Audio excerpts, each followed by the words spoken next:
My didactic workshop was to create 3D pop-ups by using paper mechanics. Though graphic design is my specialism, I had an obvious intention to learn paper mechanics, and I adopted this method over a couple of months only, which made me feel confident to run a workshop. Paper mechanics is fun, create a lot of possibilities in commercial and educational sectors. These are initial research I've done to explore the possibilities further.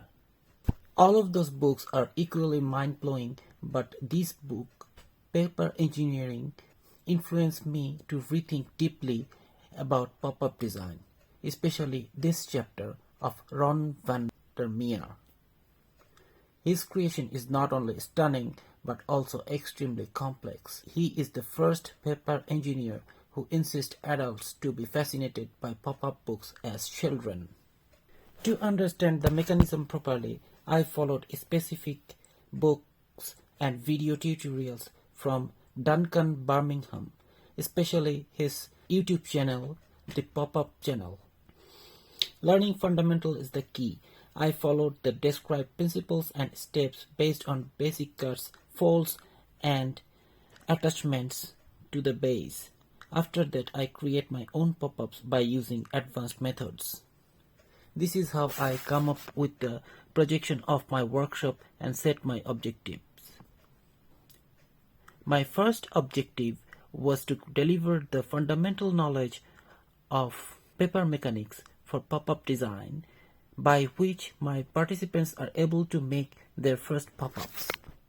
The second objective was to go forward with a little more advanced and interesting steps by which they use their imagination to play with pop-ups. Finally, I would like to create an entire pop-up book as our collaboration project. I selected the following steps to understand paper mechanics. First, V-fold and parallel fold at basic principles. Second, parallelogram for extending the basic folds. Third, counter folds. Fourth, adding extra crease and elements. For better engagement, I created some models to follow before starting the workshop. I divided my workshop session into 4 parts, as you can see in the screen. It was planned to start with general lecture session, then warm-up session where participants had a chance to be familiar with the process, materials and equipments.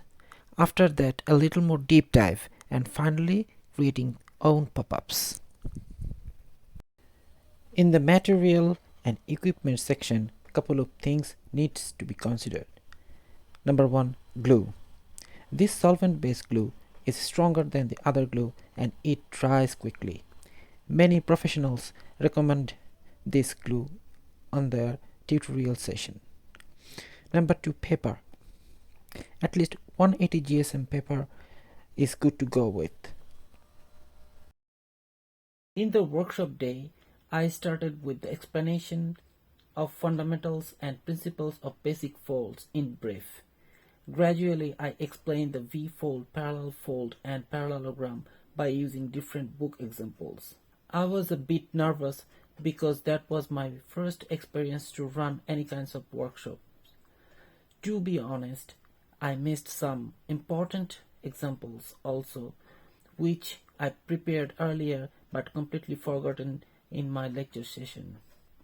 That took an unsatisfactory effect to my audience initially.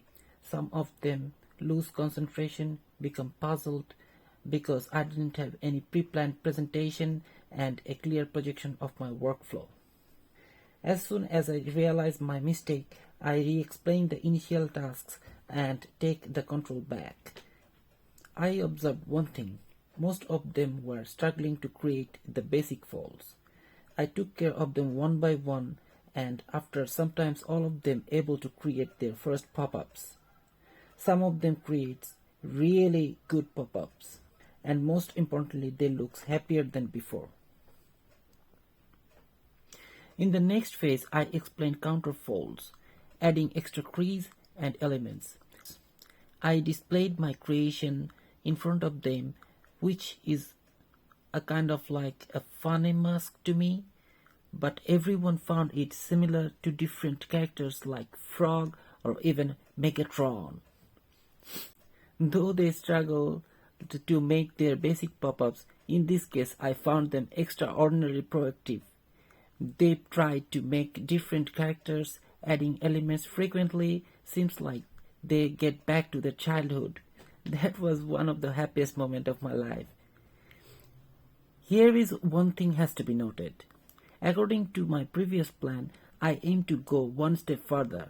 However, I changed my mind instantly because that might be stressful and penetrating them at that moment would be really meaningless. I closed my workshop and let them know I'll ask for the feedback online. The total time duration was 2 hours 5 minutes. After that, I compiled all of their works and create these book. Learning outcomes. Understanding all the folds and creating pop-ups are obviously the primary expected learning outcome. This workshop session reflects the total outcome, which is quite impressive. Besides this, I aim to learn how people use the same folding techniques to depict their different imagination, and how they receive a new method to apply in their specialism. In the feedback session, these learning outcomes was revealed. I asked them 3 simple questions. Number 1. How do you feel about this pop-up making workshop? Number 2. What was the best and the worst part of this workshop? Number 3. Can you use these techniques in your specialism later? I've got 4 feedback out of 5 participants. If you look at the screen, you will see the original view that I depicted here.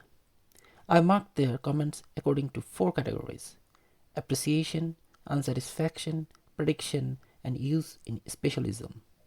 It is highly noticeable that appreciation level is outrageous, which is also a notion of accepting a new method. Besides this, the unsatisfactory marking reflect the lack of experiencing enough evidence and clear work progression, which I stated before. Some of them suggest their prediction for better improvement.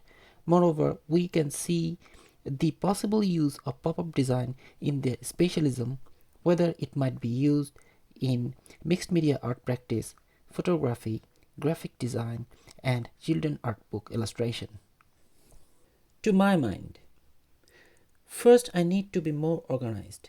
Clear workflow and wide range of relevant works examples will be advantageous for better engagement. Second, adding elements in the pop-ups where a fantastic final touch can be applied. Third, explore the application in different specialism. And additionally, the teaching method. If I start something with really interesting things and lately go for the basics and principles, could be more satisfactory to the audience. Though I messed up little bit at the time of running the workshop, I'm quite happy with the final outcomes. Fun is the important part of learning things, which release pressure of doing calculative method. Wish I could do more workshop in future and develop my skill in the next level. Thank you so much for watching my didactic presentation in specialism.